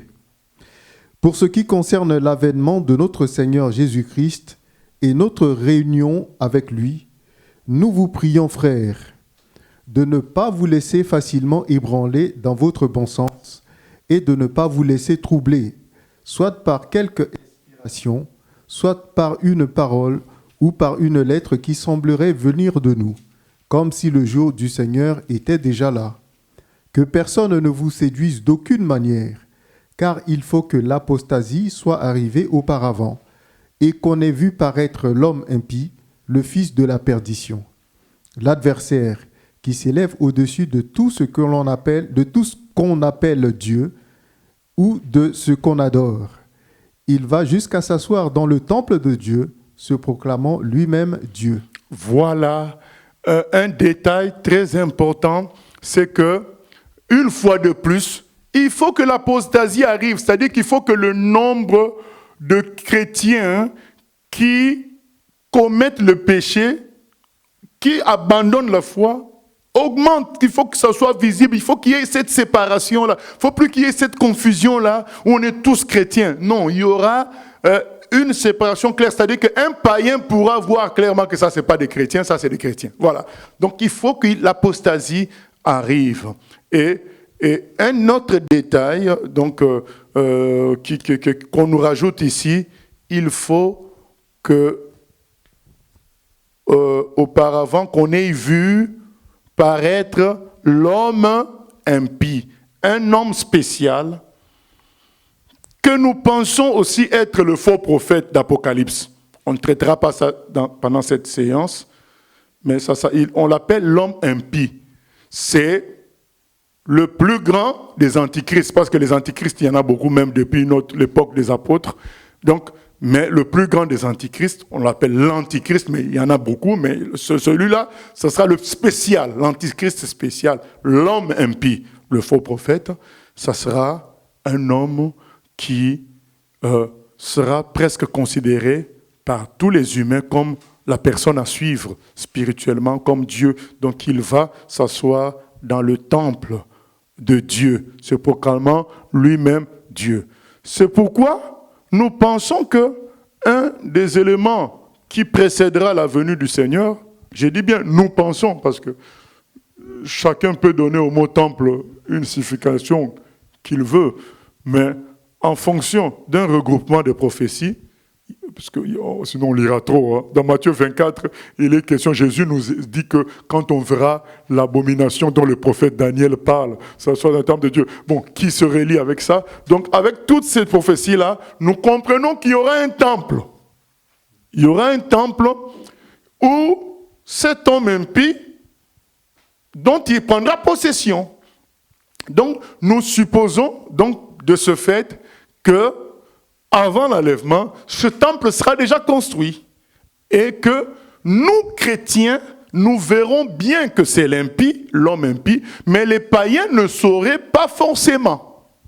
Puisqu'on dit que nous devons le voir nous. Il faut qu'on ait vu cet homme-là. Et aujourd'hui, bon, le temple n'est pas encore construit. Mais attention, attention, quand on dit que le temple n'est pas encore construit, il ne faut pas croire que pour construire le temple, il faut forcément des pierres de taille. Après tout, le temple est une émanation du tabernacle qui n'était que de tissu. Et donc, rien n'empêche que le temple futur soit construit en une semaine. Les Chinois ont construit un hôpital en 10 jours. Le temple futur peut être construit avec des matériaux solides, mais rapides, peut-être en une semaine. Donc, ceux qui vont se dire, j'attends de voir le 3e temple à Jérusalem, comme ça, je saurai que là, il ne reste plus que quelques mois. Maintenant, je me tiens un bon chrétien, il se trompe. Ça peut se faire très vite, et toi, tu es vraiment bien endormi, au point que tu n'arrives pas vraiment à te réveiller. Attention, bien-aimé, attention, c'est maintenant qu'on doit s'engager avec Jésus. Du coup, un autre détail se rajoute, c'est la construction du temple. Donc on pense qu'il y aura la construction du temple à Jérusalem, ce qui va ensemble avec l'unification, les vagues d'unification. Il faut que le monde entier s'unifie par rapport à Israël, par rapport à Jérusalem. Donc les forces des ténèbres, par des bouleversements successifs, amèneront les nations à ne plus être divisées concernant Israël, pour que ça facilite justement cette construction de 3e temple qui risque d'être à l'image de ce qui se passe à Dubaï. Un temple, oui, mais où tout le peuple peuvent y aller adorer leur Dieu, mais tout en étant géré par les Juifs. Tout est possible, puisque le diable, c'est un copieur de Dieu. Or, nous savons que pendant le règne de 1000 ans, il y aura un temple, mais ça, c'est le temple que le Messie lui-même construira. C'est ce temple qui est prophétisé dans la Bible, dans le livre d'Ézéchiel. Ça, ce n'est pas le temple dont nous parlons là. Le temple dont parle 2 Thessaloniciens, c'est le temple, pas de Dieu. C'est le temple que les forces des ténèbres dont ils faciliteront la construction. Mais le temple de Dieu, Ézéchiel nous en parle, et c'est un temple qui ne ressemble pas au temple de Salomon dans beaucoup d'éléments. Mais on n'a pas le temps d'aborder tout ça et expliquer tout ça. Mais le temple de 2 Thessaloniciens, c'est le même temple de Matthieu 24. C'est un temple qui facilitera l'unification mondiale. Donc, nous qui avons été au Maroc, à Ifrane, par exemple, dans la ville d'Ifrane, il y a une sorte de regroupement, une enceinte avec une mosquée, avec un bâtiment catholique, un bâtiment protestant, ou peut-être même, ils ont même la même salle, mais qu'ils partagent. Voilà. Et ça existe déjà. Bon, je n'y ai jamais été, mais je sais que ça existe déjà. C'est en même temps une université. Et c'est ce qui est déjà construit à Dubaï, que je crois que le pape a inauguré, peut-être est parti voir avec des imams, tout ça. À Dubaï, ça existe déjà. Et ce temple-là futur risque d'être quelque chose où il va y avoir un homme spécial, du genre, un homme consensuel du genre Obama. Donc Obama, c'est un type d'antichrist, un type d'homme impie. Je sais que les gens vont dire, ah voilà, il va se créer des problèmes. Mais bien aimé, il faut qu'on dise des choses pour qu'on comprenne. Voilà. Donc ça sera des types comme ça. Un noir, mais il était quand même adoré au Japon, Obama. Alors que les Japon sont l'un des peuples les plus racistes au monde. Donc c'est des gens comme ça qui auront une grâce spéciale satanique, qui seront acceptés par tous. Et c'est peut-être celui-là qui se permettra d'entrer dans le temple qui sera construit à Jérusalem dans le cadre des vagues d'unification. En résumé, avant les questions, pour qu'on ne se perde pas, avant la question, ou bien peut-être que je dois faire le résumé après la question. Oui. Peut-on dire que la puce Airfeed est la marque de la bête? Et je connais pas. Oui, la puce RFID. Non, je pense que la puce RFID sera dépassée. Donc, il y aura des puces beaucoup plus évoluées. Ça, on ne peut pas dire ça à 100% parce qu'on n'y est pas à cette époque-là. Mais on dit que ça va bien avec ce que prédit Apocalypse 13. Quelque chose qu'on te met sur la main ou sur le front qui te permet de faire toutes tes transactions. Donc ça va avec cela. Maintenant, la forme finale, parce qu'au jour où je vous parle, on peut faire des puces plus perfectionnées que cette puce-là dont vous parlez, puisqu'on est dans le temps de la nanotechnologie. Voilà, c'est ça. Aujourd'hui, comme je vous ai dit, on peut faire un ordinateur plus petit qu'un grain de riz. Alors donc, on sait ce qu'Apocalypse va s'accomplir. Il y aura quelque chose qui sera posé sur la main droite ou sur le front qui sera le moyen de toute forme de transaction. Et nous l'avions dit dimanche passé, ou bien les jours précédents, c'est qu'en Chine, c'est déjà expérimenté ce qu'on appelle le crédit social, c'est-à-dire un moyen technologique de savoir le comportement de chacun et qui autorise crédit ou pas, qui autorise que tu fasses une entreprise ou pas, qui autorise même que tu achètes certains billets de train ou pas. C'est-à-dire que si tu as un crédit social qui n'est pas bon, on te refuse certains voyages. Donc, la Chine est la nation chargée, pas forcément officiellement par le nouvel ordre mondial, mais officieusement ou bien par d'autres moyens, à produire la technologie, plutôt à expérimenter, parce que toutes ces nations-là sont capables de faire ça, mais à expérimenter ça, vu le manque de lois de protection de la liberté individuelle. Là-bas, c'est la collectivité qui l'emporte sur l'individu. Du coup, les libertés individuelles sont oubliées. Et donc, la Chine est le bon terrain d'expérimentation de toutes ces technologies qui préparent l'installation d'Apocalypse 13. Oui. Pourquoi Dieu parle du trône de Satan pour l'église de Pergame? Y a-t-il quelque chose de particulier, une puissance particulière, et où est-ce? En Turquie? C'était en Turquie, oui, mais il y a des recherches qui ont...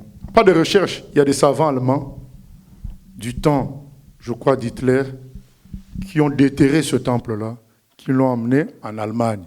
C'est pourquoi il y a certains gens qui explorent la fin des temps, qui pensent que Berlin est la porte de l'enfer. Bon, donc ça, c'est pas notre thème d'aujourd'hui, mais ce temple-là de Pergame a été amené en Allemagne par des chercheurs, des archéologues allemands. Mais pourquoi Pergame? Je crois qu'il y avait une divinité très puissante qui était adorée dans ce temple-là de Pergame. Voilà, donc c'est à relire historiquement. J'ai oublié le nom de la divinité, mais c'était une divinité puissante. C'est pourquoi Dieu avait dit qu'il y a le trône de Satan dans ce temple-là de Pergame. Voilà, il y avait un temple. Voilà. Donc c'est cela, bien aimé. En résumé, qu'est-ce qui va suivre jusqu'à ce que le Seigneur nous enlève? Il y a la partie Église et la partie monde. Dans la partie monde, les bouleversements successifs contribueront à l'unification des nations, des humains autour de l'écologie, des maladies, des problèmes d'épidémie, des problèmes de catastrophes naturelles. Voilà, donc ça va unir les gens autour des problèmes, autour de la spiritualité. Il y aura une certaine unification. Et que l'on voit, quand il s'agissait de Notre-Dame, tout le monde a pleuré, musulmans. Toutes ces catastrophes-là permettent justement d'arriver à cette unification. Vous savez que jusqu'aujourd'hui, je ne sais pas, peut-être que certains ont une autre information, jusqu'aujourd'hui, on ne connaît pas encore la cause de pourquoi Notre-Dame a brûlé.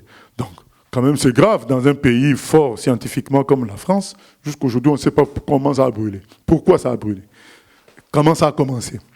Voilà, donc ce sont des bouleversements. Il faut des bouleversements pour permettre des travaux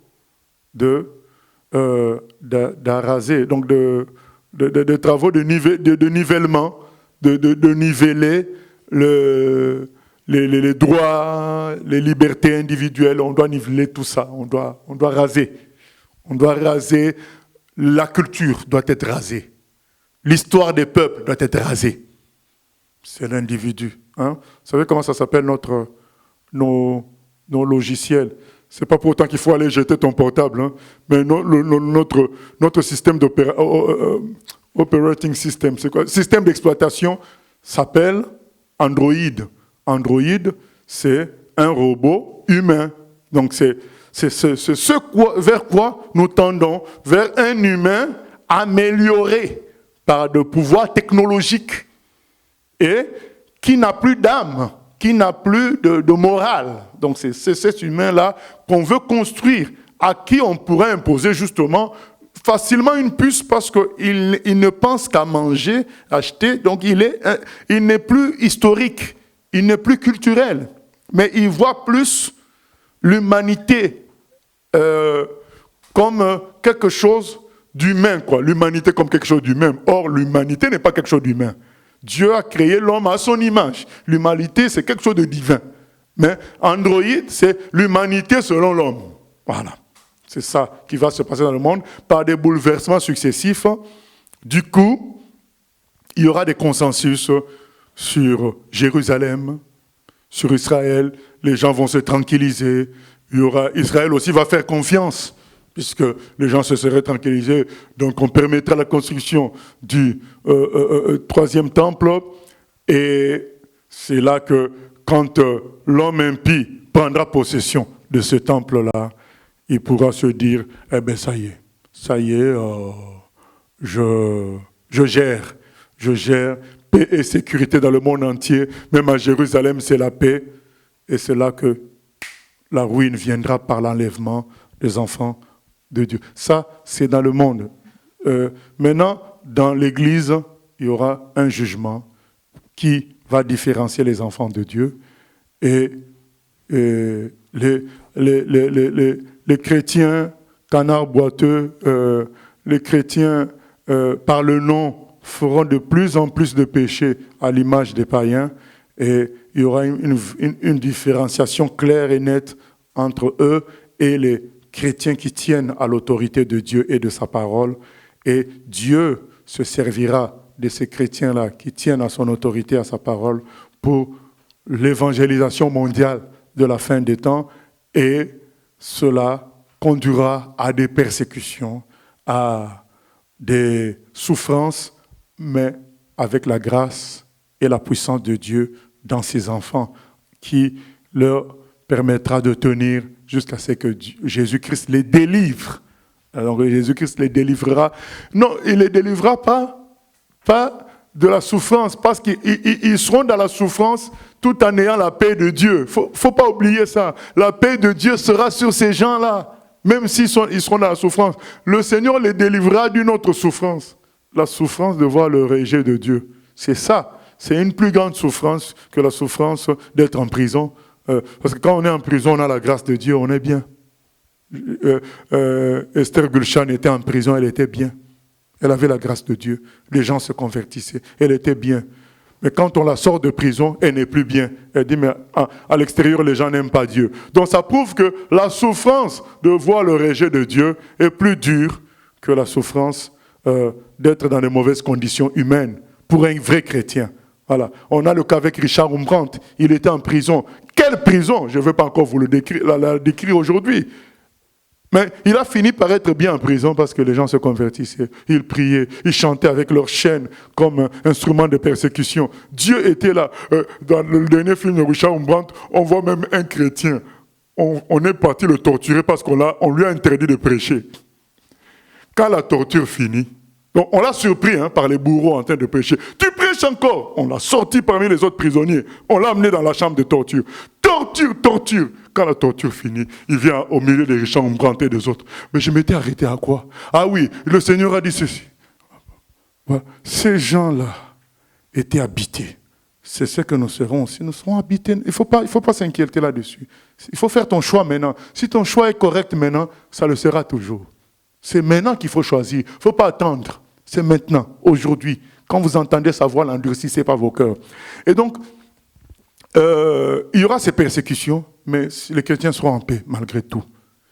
La délivrance viendra parce qu'ils n'en pourront pas de voir les gens rejeter autant leur Dieu et Maître. Et Jésus viendra les enlever au moment où les gens crieront, diront, on est en paix et en sécurité. Voilà la suite des événements, non en détail, jusqu'à l'enlèvement. Donc j'ai dit non en détail parce que si on fait tous les détails, on va perdre le schéma. Or, c'est le schéma qui est important. Ainsi, frères, comprenons maintenant, interprétons tout ce qui se passe, comprenons, nous allons toujours, il y aura des temps de bouleversement et des pauses. Pendant ces pauses-là, les gens des ténèbres construisent l'unification. Voilà. Bouleversement, pause. Et c'est lors d'une de ces pauses que Jésus reviendra. Voilà ce qu'on peut dire d'une manière résumée. Que le Seigneur soit béni, nous allons prier. Seigneur, nous venons prier afin que dès maintenant, nous saisissions, Seigneur, que le salut est disponible. Ton esprit est disponible pour nous changer et nous sauver. Seigneur, c'est maintenant qu'on doit dire Jésus, prends ma vie à 100%. Alléluia. Prends, oh Jésus, prends ma vie. Elle est toute à toi. Et dans ta grâce infinie, on peut utiliser le micro ancien. Oh, prends Jésus, prends. Oh, Jésus, prends ma vie. Elle est toute à toi. Et dans ta grâce infinie, du mal garde-moi. Oh, prends Jésus, prends. Oh, Jésus, prends ma vie. Elle est toute à toi. Elle est toute à toi. Et dans ta grâce infinie, du mal garde-moi. L'ancien peut clôturer. Éternel Dieu notre Père, nous te disons merci pour ces enseignements qui non seulement nous rassurent, mais nous donnent de savoir ce que nous devons faire, Seigneur, pour demeurer dans ta volonté. Et nous te bénissons, Seigneur, pour cette grâce que tu nous accordes aujourd'hui de connaître la vérité. Et encore merci, Seigneur, de nous donner, de nous réveiller afin d'être, Seigneur, dans ce que tu attends de nous. Et nous te recommandons la suite de la soirée. Merci de nous garder. Bénis également nos frères qui sont au loin, afin qu'eux aussi, Seigneur, mettent en pratique ce que nous avons entendu, dans le nom de Jésus. Amen. Amen. Gloire à Dieu.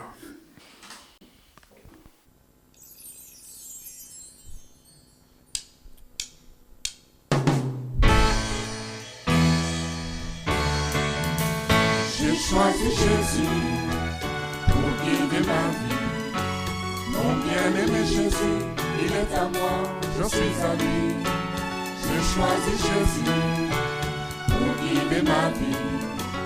Mon bien-aimé Jésus, il est à moi.